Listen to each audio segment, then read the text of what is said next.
Muy buenas tardes a todos. Le damos la bienvenida a nuestra cuarta actividad en la Semana de la Psicología, que lleva como título Rol de la psicología en la intervención con población de riesgo social.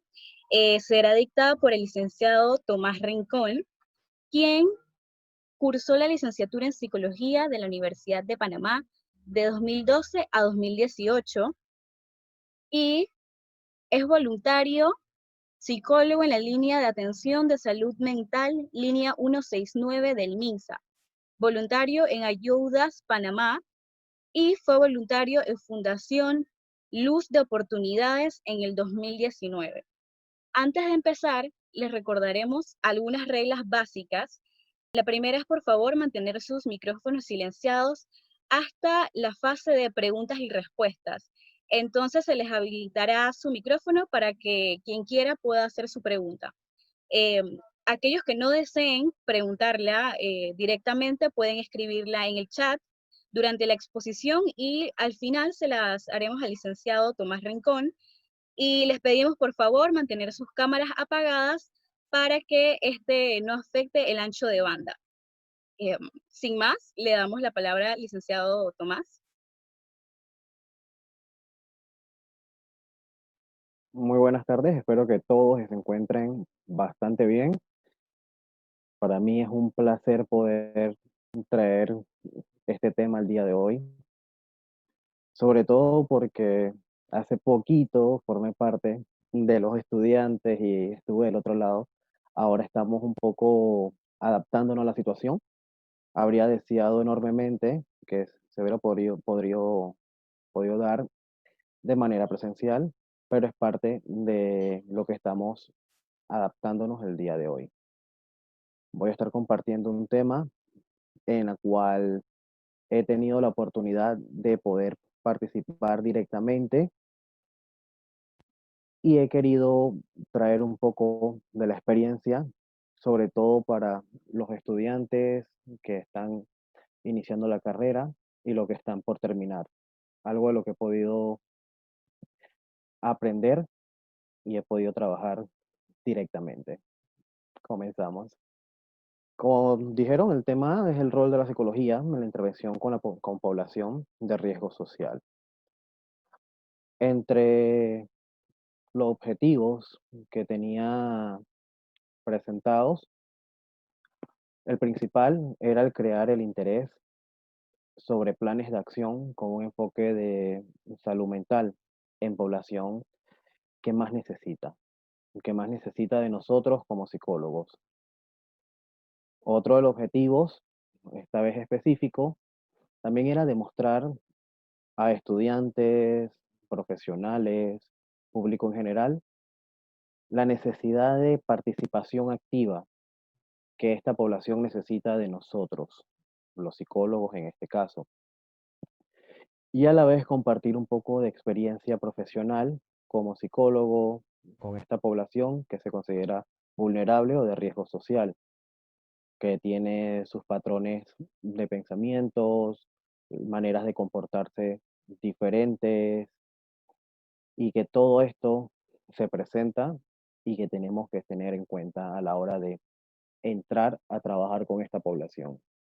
Antes de todo, es un poco interesante poder definir a qué se refiere uno con población de riesgo social, vulnerabilidad, etcétera. Si bien lo podemos escuchar, lo podemos ver cuando estamos en la universidad, sobre todo en segundo año, recuerdo cuando di psicología social, estuvimos conversando un poco sobre esto y a lo largo de la carrera, pero las definiciones son un poco ambiguas. Entonces, acá les traigo un poco la definición de vulnerabilidad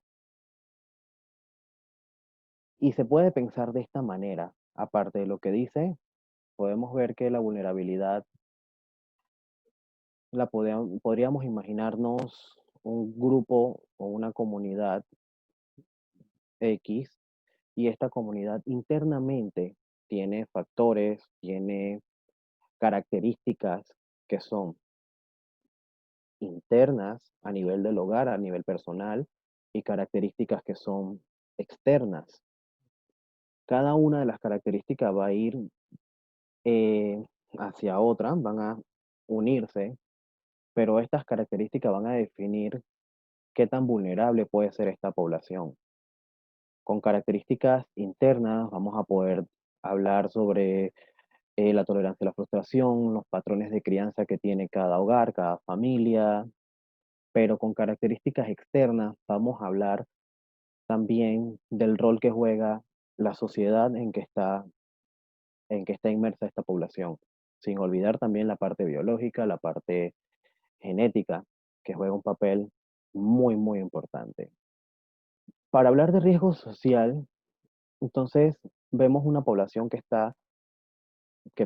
puede llegar a ser aislada socialmente, pero este riesgo se da más por una situación social, mientras que en la vulnerabilidad podemos todos caer en esto, ya que también los factores pueden ser los externos, pueden ser naturales, como por ejemplo decir, no sé yo, una tormenta o un huracán, algo, y que nos convierte en una población vulnerable. Entonces, son varias de las ideas que hay que tener presente a la hora entonces de trabajar con esto. Para efectos del tema que voy a traer hoy, vamos a hablar de cierto tipo de población que vive en lugares que se pueden considerar, entre comillas, zonas rojas, zonas peligrosas del país, y también de población que puede tener estas características un poco más complicadas en su día a día. Acá les tengo un poco el ejemplo del tipo de población que he tenido la oportunidad de compartir, de poder aportar un poco de ayuda como psicólogo. Familias que viven, como dije, en zonas rojas, estamos hablando del área de Santana, Patio Pinel, Curundú, toda esta parte del país, habitantes de calle, que son todas estas personas que consideramos indigentes, no tienen un lugar definido para estar, trabajadoras sexuales, niños que viven en aldeas infantiles, en casa de acogida, personas drogodependientes, entre otros, que son la población que más importancia le vamos a dar en este tema. Pero antes de eso, yo al preparar este tema estaba pensando un poco también en todas esas ideas o esas fantasías que uno tiene como estudiante cuando entra a la carrera de psicología. Recuerdo por allá en el año 2012, 2011, cuando me hicieron mi entrevista, me hizo la profesora Polo. Y la primera pregunta que me dicen, ¿por qué quieres estudiar psicología? Y recuerdo también que el doctor Salao preguntaba esto y lo decía. Entonces, nosotros vamos con ciertas ideas, ciertas fantasías a la hora de entrar a la carrera. Estamos acostumbrados a ver un modelo, quizás el psicoanalista en un diván, conversando con la persona, pero la psicología es mucho más que esto. Entonces, cuando vamos y que entramos a la carrera, nos damos cuenta que la mayoría de las prácticas y las actividades se concentran en un área o en áreas específicas. No estoy limitando para nada el, el rol de la psicología en otros lugares, pero esta es como la idea general. En las escuelas sabemos que, wow, vamos a practicar psicología escolar, vamos a una escuela, aquí vemos un par de cosas, situaciones, etcétera. La parte clínica, acá todos pensamos, como dije, que el psicólogo va a estar en su clínica sentado, esperando que los pacientes lleguen, vas a conversar con ellos, vas a ver, vas a hacer evaluaciones, etcétera. También la parte industrial, vemos cuando estamos en quinto año, y es algo que pude experimentar cuando estaba, la mayoría de las prácticas se concentran en el área industrial.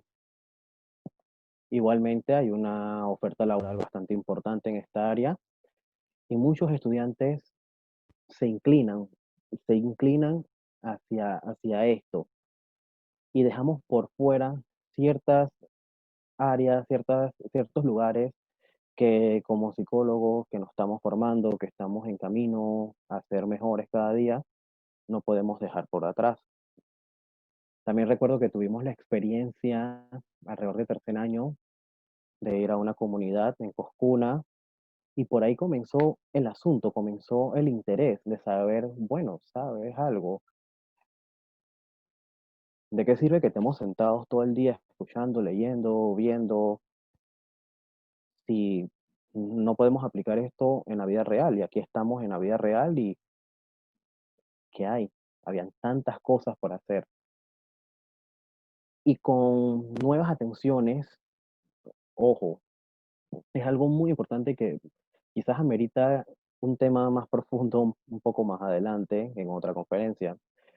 Me refiero a que por la situación que estamos viviendo el día de hoy, de pandemia, cuarentena, etcétera, han surgido todo un tema con las atenciones virtuales, las presentaciones, como estamos teniendo el día de hoy, y también da por sentada una brecha que ya existía en la población.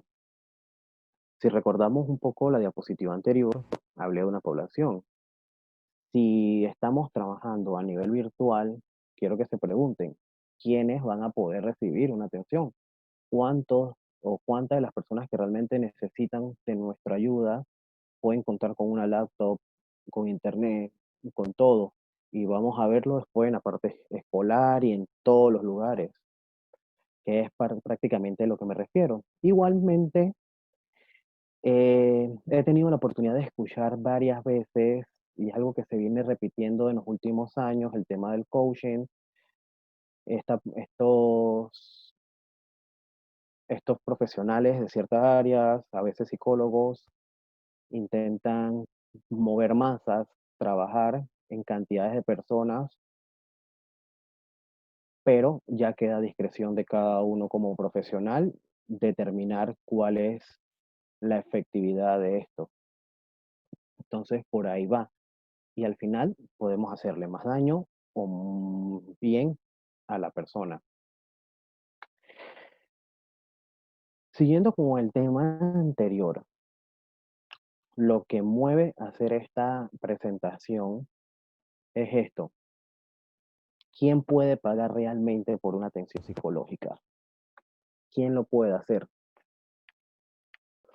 Cuando estamos formándonos,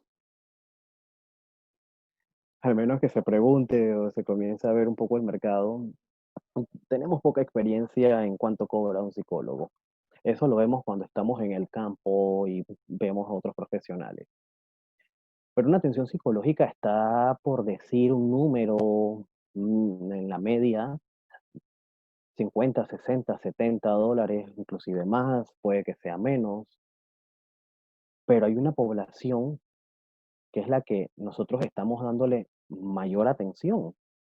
Tenemos un grupo de personas que pertenecen a un nivel social medio, alto, que pueden tener psicoterapia con frecuencias, con seguimiento, digamos que una vez por semana, dependiendo también de la postura que se vaya a llevar, si es una terapia psicodinámica, psicoanalítica, inclusive se puede ver hasta 3, 4 veces por semana, pero ¿quién puede pagar esto realmente? Solamente las personas que tienen un estatus bastante elevado pueden buscar nuestros servicios. Hay otros psicólogos que, como le dije, cobran un poco menos, pero mm, ¿qué estamos haciendo realmente?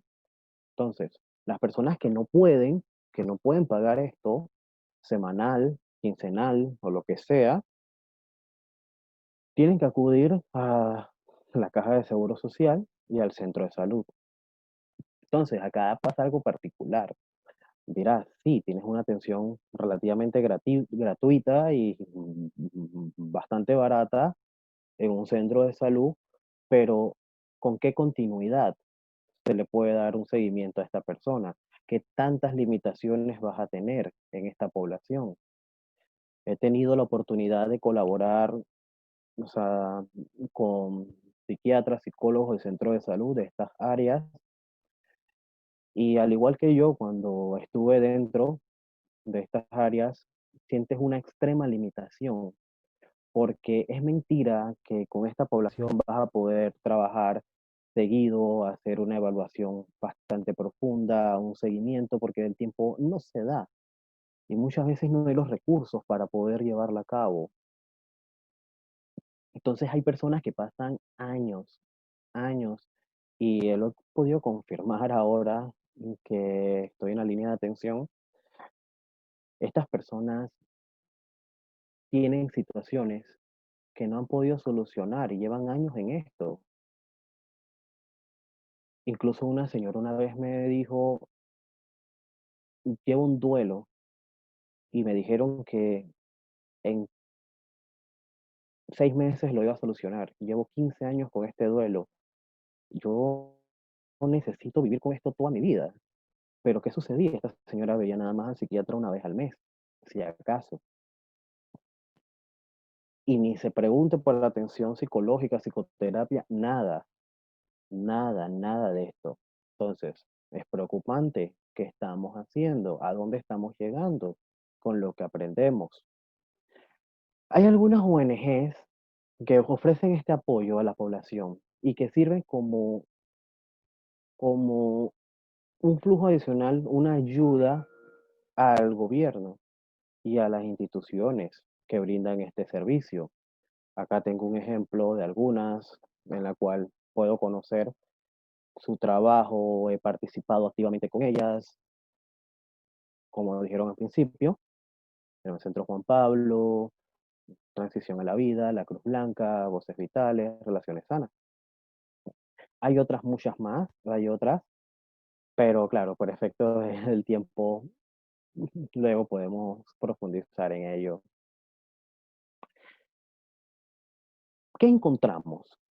¿Qué encuentro realmente en esta población? Yo intenté hacer un resumen de temas puntuales que son los que tú vas a encontrar en esta población. Es bastante variado y vemos cosas que solamente escuchábamos en libro. La deserción escolar es el pan de cada día. Es posible que un niño de 8 o 9 años, la mamá me diga, ¿sabe qué, licenciado? Yo no lo mandé a la escuela porque él me dijo que ya no quería ir más. ¿En serio? A ver, ¿qué está pasando aquí? El embarazo adolescente es un tema bastante complicado. Sabemos cuántas niñas hay embarazadas en Panamá a diario. Sabemos cuáles son las características de estas niñas que buscan una atención y que pueden prolongar un tema de mala planificación familiar, sexual, etcétera, y cómo sufren. La discapacidad intelectual es algo que también se ve a diario. Vemos niños que están siendo discapacitados intelectualmente, pero estas evaluaciones, algunas pongo en duda su veracidad. Trastorno de déficit por atención es algo que también que se ve bastante, inclusive con hiperactividad. Tuve la oportunidad de trabajar también con algunos chicos que están diagnosticados y era una experiencia, wow, complicada porque tienes a un chico hiperactivo que toma no sé cuántas cantidades de psicofármacos. Este niño viene dopado a la escuela porque si no, no puede dar clase y solamente la maestra se limita a darle clase hasta las 9 de la mañana, de 7 a 9, que le dura el efecto entonces de la pastilla porque a partir de ahí ya no le puede dar más clase. Olvídense de adecuaciones, olvídense de gabinete, olvídense de todo esto porque no hay, no existe. Y no estoy hablando de una comunidad indígena a 15 horas del país, estoy hablando de un lugar bastante céntrico como es Santa Ana. Pero este niño ya tenía características interesantes. Sus padres no lo dejaban salir, casi no salía, pero en algún momento en el lapso de caminar a su casa, a donde vive, que pueden ser unos 3 4 minutos, este niño ya aprendía a ver conductas, que vamos a hablar un poquito más adelante. Trastorno específico del aprendizaje también es el pan de cada día y deficiencias escolares de cuidadores primarios. Estos cuidadores están teniendo deficiencias y nosotros ¿qué estamos haciendo? ¿Cómo pudimos darnos cuenta? Bueno, tuve la oportunidad de colaborar con un excelente equipo y tenía al lado mío una trabajadora social y nosotros en el trabajo que hacíamos intentábamos que estas familias tuvieran algo para cual desarrollarse. Y en un trabajo tan sencillo como para cualquiera de nosotros escribir en un papel quién soy, dibujarme, nos pudimos dar cuenta después de 3 meses de verla, que en este pequeño papel, en un párrafo no muy grande, como decir menos de 10 líneas, habían tantas deficiencias. Esta persona no sabía escribir, no sabía técnicamente leer, no había ninguna coherencia en lo que escribió. Y ahí fue donde yo recapacité, yo, wow, espérate, yo estoy tratando de hacer algunas adecuaciones con estos chicos de esta casa, trato de orientar a la mamá en lo que puede pasar y se puede hacer, y ella me dice, yo intento ayudarlo a hacer tarea, pero ¿cómo yo voy a ayudar a un niño a hacer tareas si ni siquiera yo sé estudiar, yo sé leer, yo sé estudiar? No, no puedo. Entonces, son características que se van heredando o vamos a y es difícil combatirlas. Drogas, bueno, se venden como dulces en esta población. Creo que es más sencillo encontrar drogas que encontrar, dulces. Y eso que en todos los chinitos que hay en las esquinas venden algo dulce. Pero esto trae también algunos trastornos, control de impulsos y de la conducta, relacionados con sustancias. Vemos niños desde muy pequeños trabajando y alrededor de esta población. Puedo recordar en un lugar en Santa Ana, se llama La Fragua, eso es por el Machetazo, 9 de la mañana, entras a un lugar cerrado, sin ventanas, en, en un cuarto aproximadamente de 5 o 6 metros cuadrados. Podemos ver a 7 8 personas viviendo en un pasillo donde hay, vamos a decir, 6 de estos cuartos con un baño comunal y en la entrada están estos chicos dueños del territorio en manada fumando marihuana y sientes el olor, aprendes a reconocerlo a toda hora. Y están los niños corriendo y jugando por todo esto y eso es impactante, totalmente impactante. Tuve la oportunidad de recorrer estos lugares con una practicante o con varias practicantes, inclusive una acá de la Universidad de Panamá, que aportó muchísimo y yo le decía, este es el contraste. Yo estoy acostumbrado a vivir a un mundo y tenemos unas ideas de qué es lo que nosotros tenemos que hacer como psicólogos, pero luego llegamos a esta realidad y nos choca por completo. Un trastorno de personalidad antisocial, también. Violencia familiar. Por decir un número así al azar, de 40 familias que visitaba, podemos decir que más de la mitad de estas familias atravesan por alguna situación de violencia familiar. Y no necesariamente tenía que ser el padre a la madre. Entonces, preocupante. Y el pandillerismo, todo, todo bajo un mismo techo. Pero también hay otras características interesantes que como fantasías de apoyo obligatorio, esto me refiero a que las personas fantasían con que la ayuda tiene que llegarle porque simplemente tiene que llegarles, porque ellos viven aquí, se le tiene que ayudar. Y no ayudar de manera médica o psicosocial. Me estoy refiero a una ayuda económica.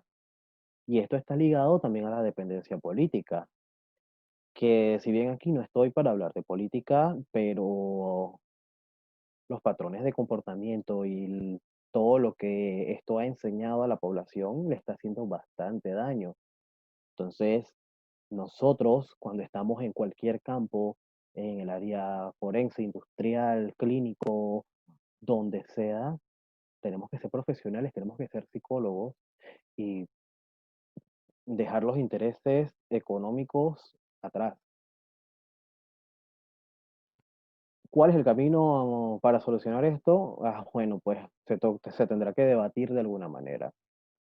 La falta de educación sexual, que está ligado también con el embarazo adolescente, niños sobresexualizados a edades muy tempranas, en su manera de vestir, en su manera de comportarse, en cómo hablan con las otras niñas, lo que traen,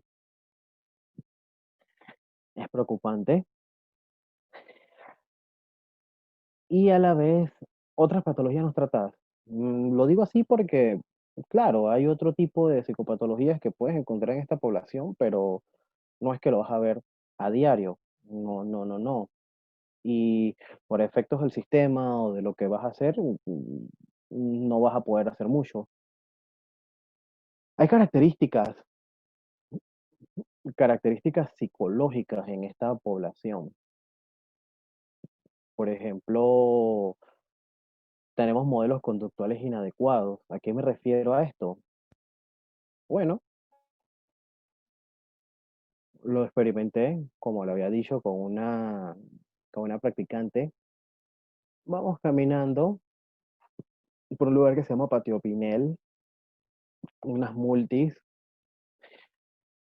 y hay un grupo de niños, porque siempre hay niños abajo jugando, pero este lugar está completamente lleno de basura por todos lados, o sea, 24/7, aunque lo recojan, ves como de repente cuando está limpio, ¡pum!, cae la basura.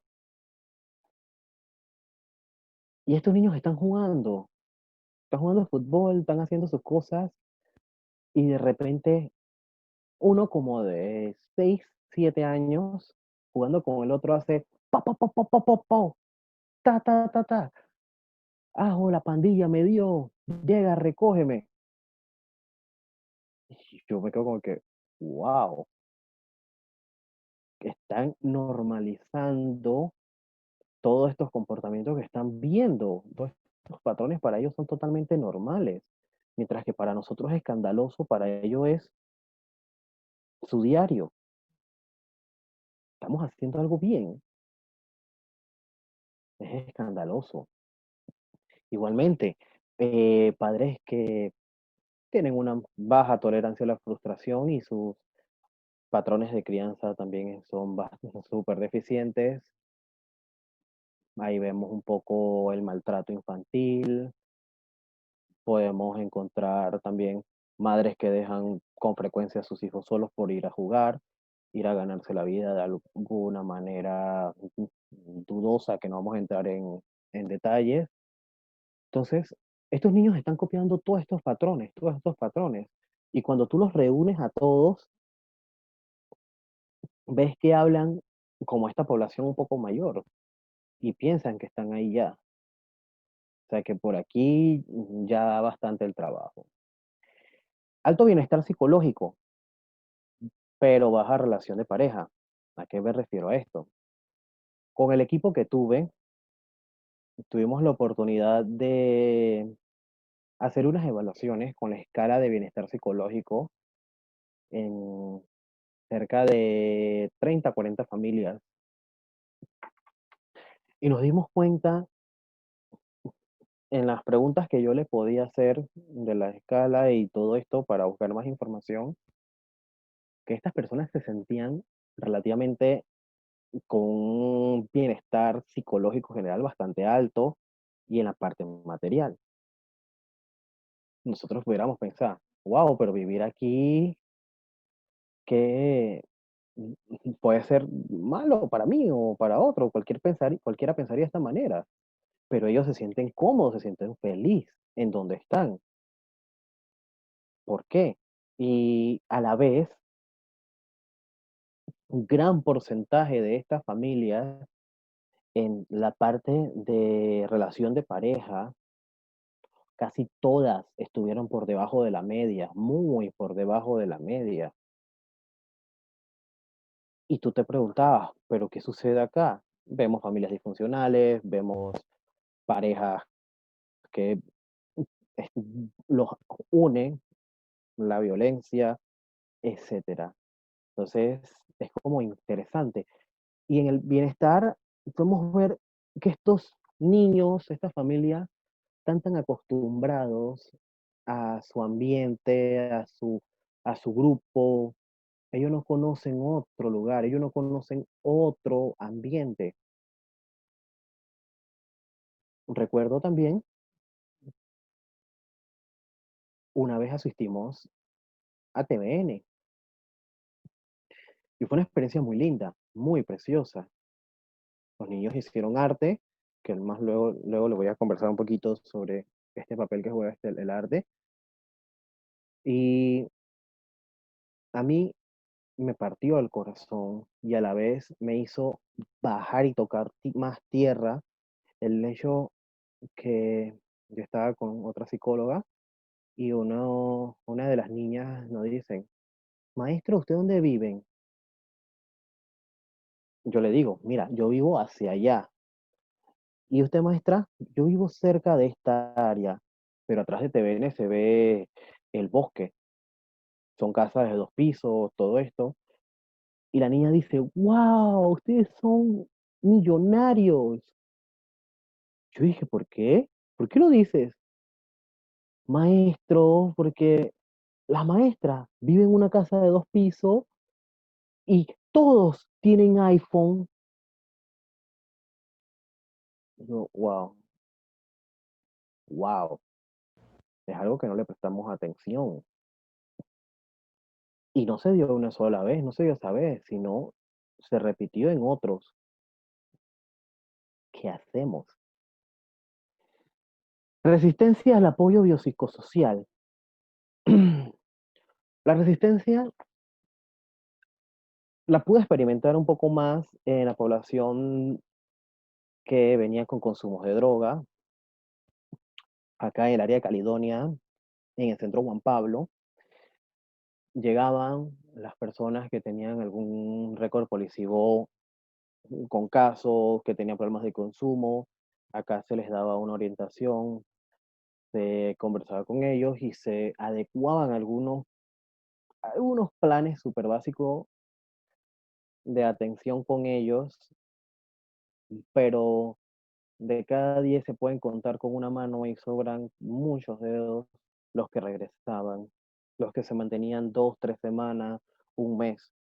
Es bastante complicado porque esta población recae, sale de aquí, habla contigo, vemos qué es lo que está sucediendo, se puede trabajar en todas sus habilidades para la vida, su manejo de la frustración, el estrés, todo esto que hace caer en temas de drogas, pero abandonan porque cuando salen vuelven a su realidad y fue algo que también me marcó porque me dice alguien, yo me siento muy bien cuando vengo, converso aquí, pero ¿qué hago cuando estoy allá afuera?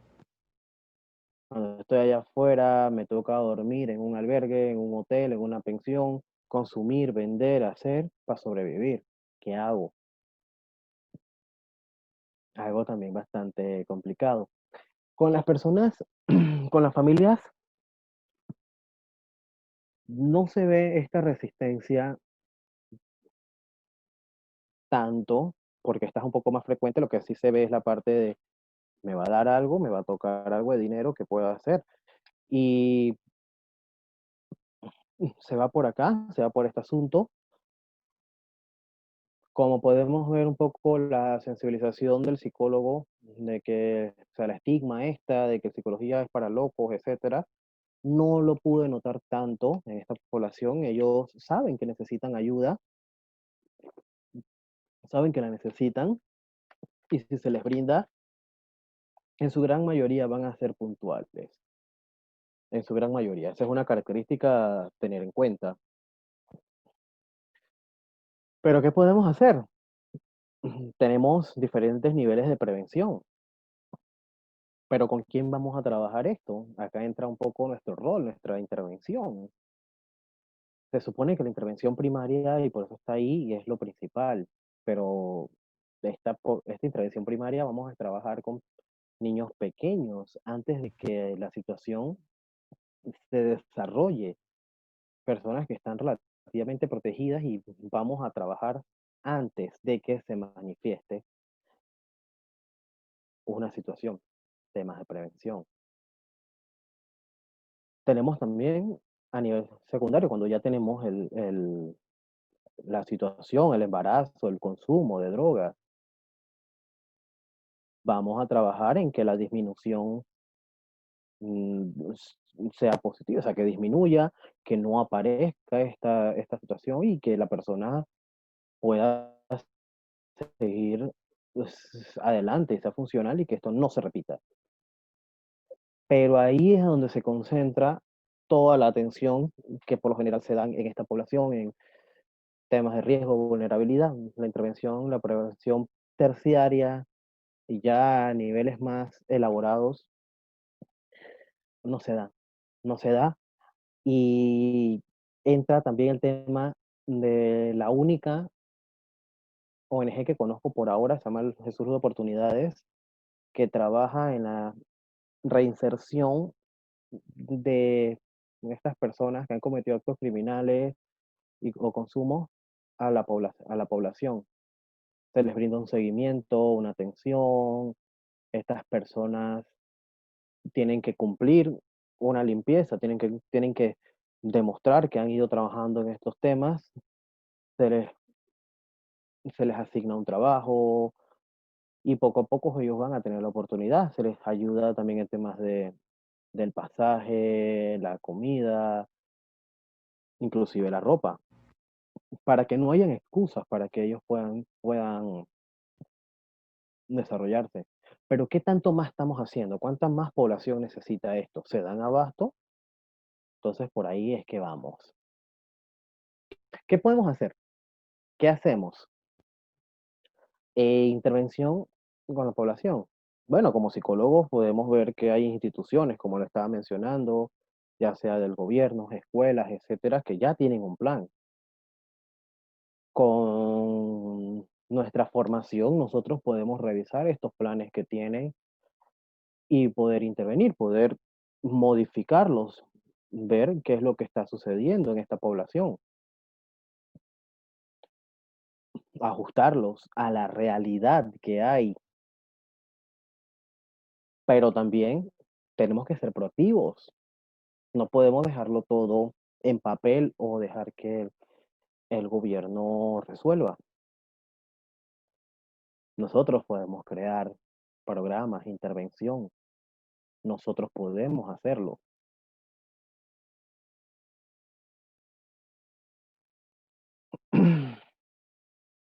Modelo de intervención en la comunidad. Nosotros vamos a tener que desprendernos un poco de este papel clínico, de esta idea de que vamos a estar sentados esperando que lleguen los pacientes, etcétera. Y nos va a tocar educar a la población de cierta manera, orientarla en temas que nosotros manejemos y hasta en otros asuntos que no manejemos. Tenemos que ser activistas, no necesariamente, pero tenemos que movernos, tenemos que crear campañas, tenemos que hacer esto, tenemos que hacer lo otro. El uniforme va a ser zapatillas, suéteres, olvidamos el saco, la camisa, porque así no vamos a entrar a ningún lugar. Y lo tercero es algo que, bueno, divagando, pensando un poco en lo que se hace, yo dije, ¿sabes qué? Esta es parte de nuestra tarea. La O es de observar un fenómeno cuando estamos en un lugar. Estamos trabajando con un grupo, estamos trabajando con un individuo, estamos trabajando con una población. Tenemos que observar, analizar. Tenemos toda una serie de teorías, modelos psicológicos para analizar lo que estamos observando. Tenemos que investigar, trabajar, qué es lo que se está haciendo, pero sin dejar la investigación. Luego, la siguiente I, tenemos que intervenir, tenemos que hacer. Tenemos que intervenir cuando tenemos esta parte, todo investigado, observado. Y al final, como psicólogos, tenemos que proponer. No podemos quedarnos, y vuelvo y repito, como lo que nos dicen en el salón de clases, no, que tal población, o sea, tales niños, esto. Ah, sí, yo me sé la teoría, yo me sé esto, pero ¿cuánto he investigado, cuánto he trabajado para poder entonces ir más allá, más en la profundidad? Por ejemplo, o sea, tuve también hace poco la oportunidad de llevar a cabo una consultoría. Está en la mitad por cuestiones de cuarentena, pandemia en el área de Santana. Eran unas personas o son personas que van a desalojar, están por desalojar y me pidieron que evaluara si lo que ellos habían hecho, el acompañamiento, había sido efectivo para estas personas. Y tocó, o sea, tocó entrar a donde ellos, investigar bajo algún modelo, teorías y analizar un poco los números que daban estas poblaciones para determinar y a la vez darle planes de acción, propuestas al que contrata para que se pueda llevar a cabo y mejorar muchas cosas. Habrán peligros, pero no peligros físicos. Bueno, sí puede haber peligros físicos, pero habrán peligros a la hora de trabajar con esta población. Más que peligros son temas a tomar en cuenta, como por ejemplo la intervención. O sea, puede satisfacer necesidades económicas políticas, más no de la población que lo necesita. Entonces, por ahí hay que tener bastante cuidado. También con el cubrir solamente una necesidad en el momento.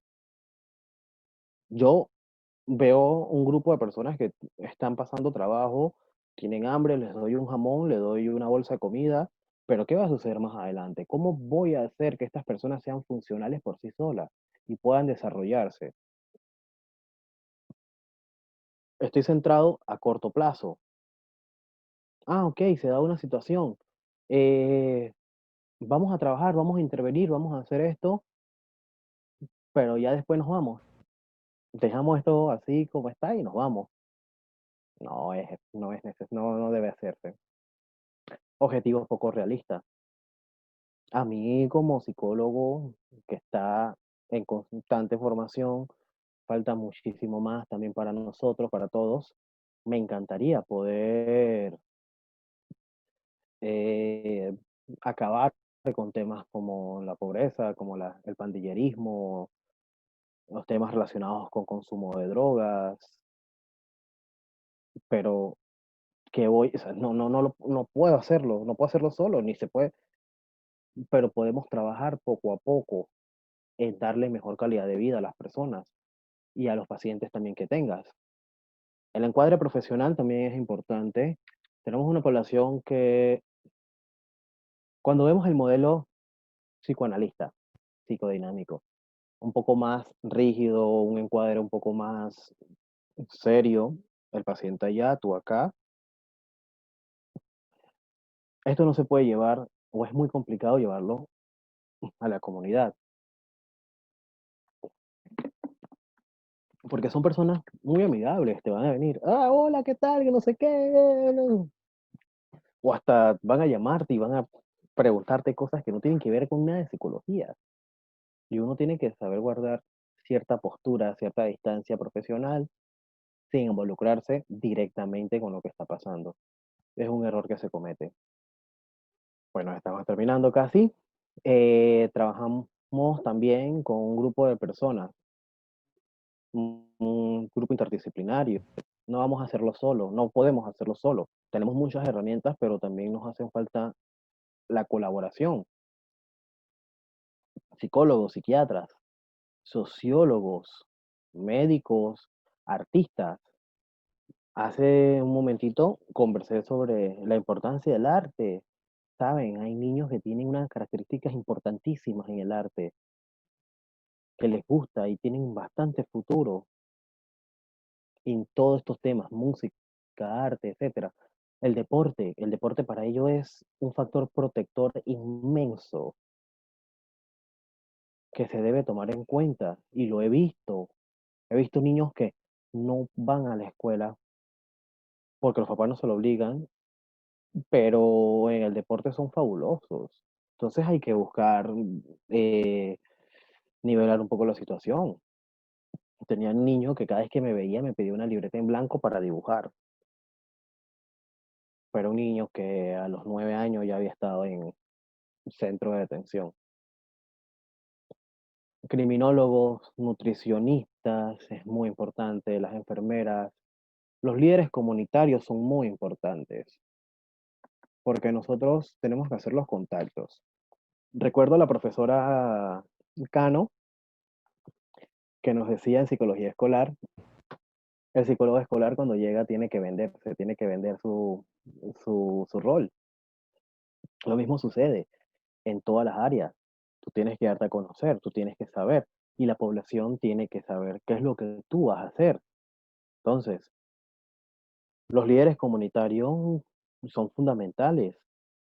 Ellos son los que tienen el contacto con la comunidad, qué puedes hacer, por dónde vas, qué es lo que se necesita y son el enganche. Aunque muchas veces estos líderes no sean del todo sanos. Lo digo porque también he visto que estos líderes comunitarios muchas veces son miembros de pandillas, pero es todo un plan estratégico que hay que llevar a cabo. Y estos miembros de pandilla te dicen, ¿sabe qué, licenciado? Usted puede entrar donde le dé la gana y no le va a pasar nada. Usted dele, está trabajando con la familia, adelante. Todos necesitamos esto. Tú te quedas como que, wow, las realidades son distintas a lo que se ve en la televisión. Iglesias, políticos, la misma comunidad. Nosotros podemos saber mucho, podemos saber poco, pero más nadie sabe de su situación que lo que es la viven. Se aplica también para la clínica, se aplica para cualquier otra situación. Yo puedo ser psicólogo en un equipo de un equipo de lo que sea y nunca he hecho un deporte. ¿Qué voy a saber yo de la ansiedad que se siente cuando tú estás al iniciar un juego, un partido, que tienes una jugada? Entonces, por acá vamos. Y para terminar un poco mi presentación, hay algunas recomendaciones. Recomendaciones de acción. Por ejemplo, desarrollar habilidades para la vida para fomentar la disminución del riesgo social. Trabajar en todo este manejo del estrés, ansiedades, todo lo que tenga que ver con resolución de conflictos, etcétera. Pero desde la base, desde la niñez. Empoderar al ciudadano, pero al ciudadano que lo necesita, que sean funcionales para la vida económicamente, social y de todo, que vean que son útiles para esta población y para el país sobre todo. Y un objetivo o una idea un poco más lejana, sería fabuloso que en un futuro se pueda contar con lugares, un centro en donde esta población pueda tener un seguimiento psicoterapéutico junto con otros profesionales. O sea, todo esto dándole un respiro y un seguimiento más profundo que la que se puede dar en un seguro social o en un centro de salud, en donde hayan psicólogos clínicos, psicólogos sociales, que haya psicólogos generales, médicos, psiquiatras, etcétera, pero que trabajen al 100% con el individuo, en grupo y con la comunidad. Eso sería fabuloso. Creo que acá hemos terminado. Los dejo con esta pequeña frase que es importante. Quien salva una vida, salva al mundo entero. Así que por ahí vamos. Muy buena tu exposición, licenciado Tomás. Y bueno, ahorita abrimos la sección de preguntas y respuestas.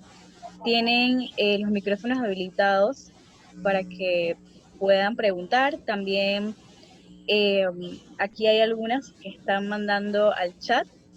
Leemos. Maida pregunta, ¿qué estrategia recomienda usted para tratar casos en sectores vulnerables? Por ejemplo, el manejo de la crisis de pandemia y el comportamiento de no hacer caso a las restricciones para la toma de licor. Repítela, por favor, en parte. Primero la estrategia para desarrollar. Ajá, para tratar casos en sectores vulnerables. Y acá también pregunta manejo de crisis de la pandemia y el comportamiento de no hacer caso a las restricciones para tomar alcohol. Ok, primero para la estrategia en atención de casos en sectores vulnerables. Ah, primero hay que conocer la realidad de esta población. Todas las poblaciones tienen una realidad distinta a la que yo pueda ver. Luego, habría que conocer también los factores familiares que tienen estas personas. Puede ser niño, puede ser adulto el que vas a atender, para comprender a profundidad qué es lo que está haciendo. Luego habrá que hacer la intervención. Ya, no sé, puede ser si vas a hacer alguna evaluación, si vas a dar una orientación, tratar de darle el seguimiento, pero se tiene que trabajar también directamente con la familia, porque son los que van a estar al día con ellos. Y tratar de reducir el impacto que tiene el ambiente donde ellos puedan tener. En cuanto a la parte de las personas que no hacen caso con el tema de la pandemia y el tema del consumo de alcohol, hay que reforzar, hay que reforzar una estrategia o ideas. Por ejemplo, cuando las personas llaman a la línea, algo de lo que se le hace mucho eco es el qué yo puedo controlar, qué no puedo controlar. Entonces, en el tema del consumo de alcohol, vamos a tener poblaciones que van a sentir esta ansiedad por consumir. Y esta ansiedad, de cierta forma, va a ser perjudicial también para su familia. Entonces, ¿cómo, cómo lo voy a limitar? Bueno, no, exactamente no hay un lugar donde se pueda ir ahorita, o también puedes asistir de repente al INSAM, puedes pedir ayuda en la Cruz Blanca, pero es bastante difícil lidiarlo con una persona sola. Muy bien. Acá tenemos otra pregunta de Sila Aguilar. ¿Considera usted que el primer riesgo social que se da es el entorno familiar? Por aquí puede comenzar muchas cosas. La relación madre-hijo, el, muchos padres ausentes y la parte genética heredada. Por ahí puede comenzar todo y lo que puedo controlar. Perfecto. Eh, Mónica Garrido menciona, Tomás, mencionaste que los proyectos en pro de la población en riesgo deben empoderarlos, enseñarles cómo hacerlo por su cuenta. Eso crearía ciudadanos independientes, pero pienso que muchas personas del gobierno prefieren que las personas de estos sectores sigan dependiendo de sus ayudas, que solo los benefician a largo plazo. ¿Qué opinas sobre esto? ¿Qué has podido observar en tu experiencia? tiene mucha realidad lo que comenta Mónica, es verdad, y es bastante triste a la vez porque tuve la oportunidad de estar en reuniones con líderes, centros de salud, líderes comunitarios, etcétera, y muchas veces se invitaba a la parte política, pero no formaba parte de sus intereses principales el solucionar situaciones a mediano, corto y largo plazo. Entonces, hay que seguir trabajando con esta población. A medida que se le eduque, que se le oriente y se demuestre que de verdad funciona, poco a poco vamos a ir disminuyendo otras situaciones no deseadas. Perfecto. Aquí Catherine menciona, ¿qué estrategia se podrían aplicar con la población de la niñez? Estrategias para la niñez. Ujú. Bueno, eh, ahorita se me ocurre verlo de esta forma, dividirlo en tres. Tenemos la parte artística, como mencioné, la parte artística deportiva. Es fundamental para ellos. Como mencioné, forma un factor protector inmenso. Hay que ver qué es lo que les interesa, porque no a todos les gusta el fútbol, no a todos les gusta el basquetbol, no a todos les gusta esto, pero el deporte es fundamental, el arte. También con estos niños, desde muy pequeños, se les puede educar en la parte, como estaba mencionando anterior Mónica, en el empoderamiento, en que ellos son capaces de hacer muchas cosas, de armar algunas situaciones, algunas materiales con su mano, hacer algo para poder subsistir, poder ayudarse ellos mismos y estudiar. Y por último, la parte de educación. Los niños a veces no van a la escuela porque no les da la gana o los mismos maestros son hostiles y a veces el mismo sistema también los aparta. No sabe leer esto, no esto, lo otro, ya, este no es mi trabajo, hasta aquí llega mi limitación, chao. Y si estos niños ven, porque me ha tocado ver niños que tú te sientas, le das adecuaciones, conversas con ellos un tema matemático o de historia de una forma distinta, apelando a a todas estas inteligencias múltiples que pueden existir, estos niños rinden fabuloso. Entonces verlo desde esos tres puntos. Excelente, licenciado. Por acá nos menciona, ¿sugiere usted que una solución sería bajar los costes en los servicios psicológicos para que la mayoría pueda acceder a las terapias? En este campo no creo que sería la solución. Ya hay temas un poco más profundos de- que se toca de los honorarios del psicólogo, pero pienso yo que la solución iría en que más profesionales se atrevieran a intervenir en esta población y juntos poder crear un lugar en donde se pueda brindar esta atención. Ya surgirán patrocinadores, ya surgirá alguna otra forma de solución económica, pero lo principal es intentar dar la ayuda. Así es. En el chat, Yailin Godoy menciona, ¿qué se puede hacer en una deserción escolar a causa del desinterés de los padres? O en el caso de que los padres no puedan ayudar a sus hijos debido a que no hayan podido culminar la primaria o sean analfabetas. Tuve la oportunidad de ver lugares, por ejemplo, Nueva Generación. Ellos tenían un grupo de maestros que ayudaban a los niños a poder hacer sus tareas. Inclusive también había una señora, una pastora, que también tenía un grupo de chicos que los ayudaba a hacer tareas de matemática, esto, pero una sola persona no se daba abasto.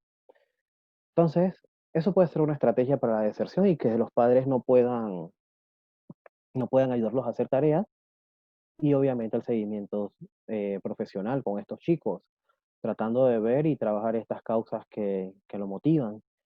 Igualmente entonces con los padres, buscar alguna estrategia para que estos también puedan solucionar esta situación de analfabetismo. Excelente.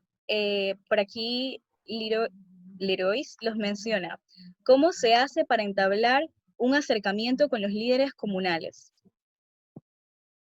Hay que identificar la comunidad, identificarla, entrar y preguntar. A veces no es que se va a hacer solo, se hace con algunas ONG o el centro de salud, las iglesias tienen esta idea de conocer quiénes son los que hablan, quiénes son los que hacen, puedes acercarte de repente a una fonda o algo que siempre, o sea, personas que siempre están dentro de esta comunidad. Ellos tienen esta información y poco a poco tú vas ahí conociendo el campo. Muy bien. Armando nos menciona, ¿qué recomendaciones le puede dar a la Facultad de Psicología en cuanto a la preparación académica para que los estudiantes, futuros psicólogos, realicen un trabajo a nivel comunitario y sobre todo en lugares de riesgo social, con riesgo social?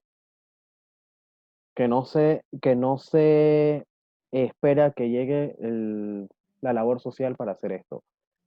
Y que la universidad, mediante muchos profesores o estudiantes, creen grupos, puede ser la asociación también, que se acerquen a estas comunidades, vean las necesidades y puede darse práctica.